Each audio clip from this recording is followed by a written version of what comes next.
Welcome, everyone, to the deep dive. Today, we're jumping into something that, well, it might fly under the radar a bit, but it's absolutely crucial for our digital age: the global market for commercial inkjet papers. hmm Our mission, like always, is to take some pretty dense market research and, make sense of it, turn that data into something clear about an industry that's, frankly, booming and enables a lot of what we see and touch. That's absolutely right. And when we say commercial inkjet papers, we're not talking about your everyday printer paper. No. Not at all. Right. This is specialized stuff.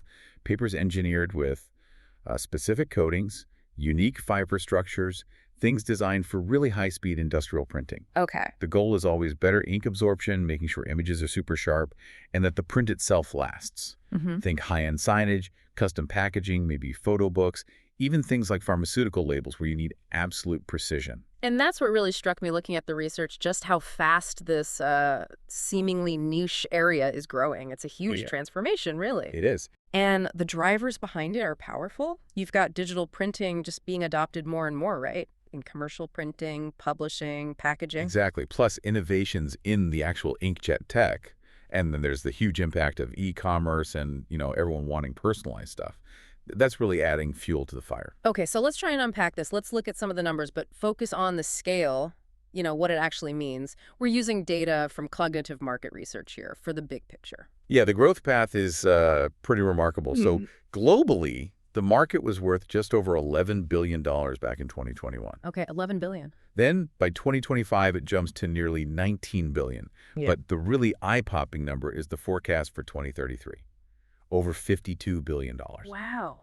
52 billion. Yeah, that works out to a compound annual growth rate, a CAGR, of about 13.7% between 2025 and 2033. That's strong growth. That really is staggering. Just think about that, more than quadrupling in, 12 years? It's not just like steady growth. It feels like it signals a bigger shift, doesn't it? It does. It suggests industries are really retooling, moving towards more on-demand, customizable printing instead of the old bulk methods. Which means businesses can be more agile, right? Faster response times, better connection with customers through that personalized packaging we talked about. Precisely. So, okay, the global picture is booming.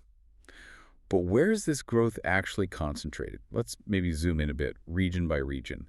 How about we start with North America? Sounds good. Right, so North America. In 2021, the market there was around $3.5 billion. Okay. By 2025, that grows to almost $5.8 billion. And the forecast for 2033, over $15.8 billion. 15.8 billion just for North America. That's a pretty healthy chunk of the global total. And within that, I assume the U.S. is the main driver. Oh, definitely. The U.S. is the powerhouse in the region. It's projected to hit over $10.8 billion by 2033. So yeah, a very large share. But what about Canada and Mexico? Are they seeing similar percentage gains, or is it mostly the U.S. pulling the average up? No, they're growing strongly too. Canada, for instance, goes from about $725 million in 2021 up to nearly $3.8 billion projected for 2033. That's a significant jump. Yeah, that's more than quintupling. Right. And Mexico also shows solid growth, from roughly $300 million up to over $1.2 billion in the same time frame. So it indicates, it's a broad adoption across the continent, not just the U.S. Okay, interesting. So strong growth across North America. What about Europe? How does it compare? Right. Let's shift over to Europe, also a very significant market. The revenue there was about $2.7 billion in 2021. Right. That climbs to $4.5 billion in 2025, and the projection for 2033 is nearly $12.5 billion. 12.5 billion. So a bit smaller than North America overall, but still massive growth. Europe's always had a strong print industry tradition, hasn't it? It has, and you see that reflected in the key countries. Germany is leading the pack there, forecast to go over $3 billion by 2033. Wow. The UK is also very strong, projected at over $2.3 billion. Then you have France, Italy, Russia, all expected to be well over $1 billion each by 2033. So the big economies are driving it, similar to the U.S. in North America. Yes, but what's interesting in Europe is the breadth. It's not only the big players. Countries like Sweden, Denmark, Switzerland, even Luxembourg, they're all showing steady growth. And the rest of Europe category itself is expanding quite a bit. It really points to a widespread adoption of this technology across the continent. That makes sense. Okay, let's head east now. Asia Pacific. This is often where we see explosive growth with new tech. Is that playing out here with inkjet papers? Absolutely. Asia Pacific is really surging. Yeah. The market went from about $1.9 billion in 2021 Okay. to $3.3 billion in 2025. And the forecast for 2033, over $9.5 billion. 9.5 billion. So closing in on Europe's projected size, you mentioned that leapfrogging idea. Sometimes economies adopting the newest tech directly. Exactly. That seems to be part of the story here. Instead of upgrading older print systems, many are jumping straight to advanced inkjet solutions. It's not just about market size, but the rate of adoption. Fascinating. And within Asia Pacific, who are the key players driving this surge? Well, China is a huge factor, naturally. It's projected to account for over $3 billion of that $9.5 billion total by 2033. Right. India is another major growth engine expected to hit almost $1.5 billion. Right. That really reflects, the rise of e-commerce there, the need for packaging, labels. Yeah, the logistics demand. Precisely. Japan also shows strong, steady growth, projected over $1.2 billion. And then you see robust expansion in South Korea, Australia, Singapore, Southeast Asia generally. Oh, and Taiwan is worth mentioning. A really notable jump expected there from around 60 million up to over 360 million by 2033. Quite a leap for Taiwan. Okay, so Asia Pacific is dynamic. Let's move down to South America. Are we seeing similar strong growth patterns there? We are, yes. South America's market grew from roughly 1.4 billion in 2021 to over 2.3 billion in 2025. Okay. It's projected to hit over 6.1 billion by 2033. 6 billion. So a smaller market overall than the others we've discussed, but still very substantial growth. Who's leading in South America? Brazil is the clear leader there. It's forecast to exceed $2.3 billion by 2033, reflecting its large domestic market and industrial base. Right. But again, it's not just Brazil.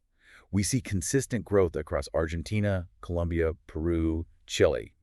It suggests a wide embrace of these solutions for everything from, say, flexible packaging to marketing materials. Okay, that paints a pretty comprehensive picture. So last stop, the Middle East and Africa. How are these regions fitting into the global trend? Let's take them one by one briefly. The Middle East, it started around $858 million in 2021, rising to nearly $1.5 billion in 2025. And the forecast for 2033 is over $4.3 billion. Key markets there, Saudi Arabia, Turkey, the UAE, Egypt, Qatar, they're all showing steady double-digit KGR growth, so real momentum. 4.3 billion. Okay. And Africa. Africa's market was about 669 million back in 2021, growing to 1.2 billion in 2025. The projection for 2033 is almost $3.7 billion. 3.7, so significant growth there as well. Yes, and South Africa is really leading the charge on the continent, projected to reach over 1.7 billion by 2033. You also see contributions from places like Nigeria, and the general rest of Africa categories growing too, often linked to manufacturing and consumer goods packaging. Got it. So looking at all these numbers, all these regions, it's pretty much a global phenomenon, isn't it? It really is. And what's fascinating, as we touched on earlier, is how it all ties back to a few core drivers. That relentless shift to digital printing. Yeah. The absolute explosion of e-commerce needing smarter packaging and labels, and just this growing demand everywhere for personalized print. It's about making print more agile, efficient, and tailored. So pulling it all together, what's the big takeaway for, someone listening? Why does this seemingly niche market matter? Well, it matters because it's actually a really critical piece of the modern digital economy, even if it's kind of hidden. Right, it's the enabler. Exactly. It's impacting things you see every day. That personalized book printed just for you, the custom box that arrives from an online order, the detailed, high-quality label on a product. This paper technology is behind it. It just shows how even foundational things we might take for granted like paper, are evolving incredibly quickly. It's a great example of innovation in unexpected places. It really is. And I think one final thought, maybe, is how this challenges the idea that digital just replaces physical things entirely. This massive growth suggests there's still a huge, maybe even growing demand for high-quality physical print, especially when it offers something special, like personalization or superior finish. Digital isn't killing print. It's arguably refining it, making it more specialized and, in some ways, more valuable. That's a fantastic point. So next time you handle a really nice piece of printed material, maybe some cool packaging or a sharp-looking label, just think there's a whole multi-billion-dollar high-tech industry behind making that possible, quietly transforming how we communicate and consume. Something you might not have realized was evolving so fast. Okay, let's unpack this. It's kind of amazing when you think about it. Even now, with everything digital, screens everywhere, paper, something so, traditional seeming, is actually going through this huge high-tech change. It's not just paper anymore. It's like this precisely engineered material. So today we're really diving deep into the world of commercial inkjet papers. It's honestly pretty fascinating, and it keeps evolving. Our mission here is to unpack the market dynamics, what's happening in this industry, and show you how it really sits at this critical point between digital transformation, print customization, and importantly, sustainability. We're going to explore the kind of hidden technology behind those really crisp brochures or the vibrant packaging you see, figure out what's driving its growth, what challenges it's facing, and where it's all headed. Yeah, and what's really interesting is that the insights we're talking about today, they come from a pretty in-depth market outlook on this sector. So Ah, you can think of this as a shortcut, really, to getting up to speed on the material science, which often gets overlooked. We're right. talking cutting-edge chemistry, engineering, all the stuff that goes into making these papers work perfectly with inkjets. It's what's shaping modern print behind the scenes. Okay, good. So let's start with let's call them the power-ups. What are the key things really fueling the growth we're seeing in these commercial inkjet papers? The biggest one, probably no surprise, is this massive digital shift across industries. Publishing, advertising, photo services, packaging even. They're all moving more and more to digital workflows. And that just creates this huge demand for high-performance inkjet papers. The kind you need for everyday things like eye-catching brochures, promotional stuff, direct mailers that actually look good, and even transactional documents. Exactly. And it's not just that they're being used, but why they're chosen. These papers are fundamentally superior for these applications. It's about how they're engineered. They aren't just flat surfaces. They have these unique surface chemistries. Think of them like tiny controlled sponges. They pull the ink in instantly, stops it bleeding, allows for much sharper, more vivid colors, even at really high speeds. So you get really efficient ink absorption, which means vibrant images. Plus, they're durable. The print holds up, makes them essential for quality digital printing. And that brings us to the tech leaps in inkjet printing itself. It's like they feed each other, right? The printers get better, so the paper has to get better too. Precisely. It's a symbiotic relationship. These modern high-res, high-speed inkjet printers, they don't just print faster, they actually demand papers with incredibly precise surface treatments. That precision is key. It's what gives you the clean lines, the super fast drying, and completely smudge-free results. And what's more, these commercial papers often have specialized coatings. They're engineered to handle both types of inks, dye-based, which give you those really vibrant, almost glowing colors, and pigment-based inks, which are better for longevity, fade resistance, for archival stuff. Having that dual compatibility is a big deal. It improves print consistency across loads of different commercial uses. Okay, and then there's customization. That feels like it's everywhere now. Yeah. Customization is king, and on-demand printing is a huge part of that trend. Like personalized marketing materials, tailored packaging that really pops on the shelf, or maybe short-run labels for niche products. Inkjet papers seem perfect for this. They really are. And the question becomes, how do they manage that versatility? Well, these papers cater to all those different needs because they come in a huge range of finishes, thicknesses, sizes. This means they can support really quick turnarounds, low volume jobs, but without compromising on the quality. That's critical for businesses wanting agile, specific print strategies. Right. So we've got this picture of amazing innovation, lots of growth, but, every new tech runs into some hurdles. What are the main roadblocks holding back this paper revolution? Well, the first one, and it's often the most significant, is simply the price tag, let's be honest, because they have these advanced coatings, premium-based materials. Inkjet papers just tend to be quite a bit more expensive than traditional offset paper or your standard copy paper. So for printers doing massive volumes where cost per sheet is absolutely critical, that price difference can be a real barrier, especially if top-tier print quality isn't the only priority. Okay, cost is one thing, but you mentioned all those different printers, different inks. How tricky is compatibility? Is it a headache for print shops? Oh, absolutely. That's a crucial point. Compatibility, or the lack of it, can be a real challenge. You might find a paper works great on one machine but not another, or with one ink type but not a different one. So what happens then? Bleeding, smudging. Yeah, exactly. You can get ink bleeding, colors looking dull, or the ink just takes forever to dry. And that really complicates things for commercial print shops trying to manage purchasing and inventory. They might have several different printers, different jobs. It adds complexity. Okay, that makes sense. What else? Well, lastly, and this is becoming more and more important, there are the environmental and recycling concerns. Many of the coated inkjet papers, because of the synthetic additives in those coatings, they can be tricky to recycle. They're not always as straightforward as, say, plain uncoated paper. Ah, And that's where things like corporate sustainability goals kick in, right? Imagine government departments, big institutions, they're pushing for greener options. Definitely. There's a big push from buyers, especially in those sectors, towards papers that are easily recyclable or have certifications like FSC. The Forest Stewardship Council label showing the fibers come from responsibly managed forests. That demand definitely puts pressure on some of the more traditional, harder to recycle inkjet options. So looking forward then, what's on the horizon? What key trends are shaping the future of commercial inkjet paper?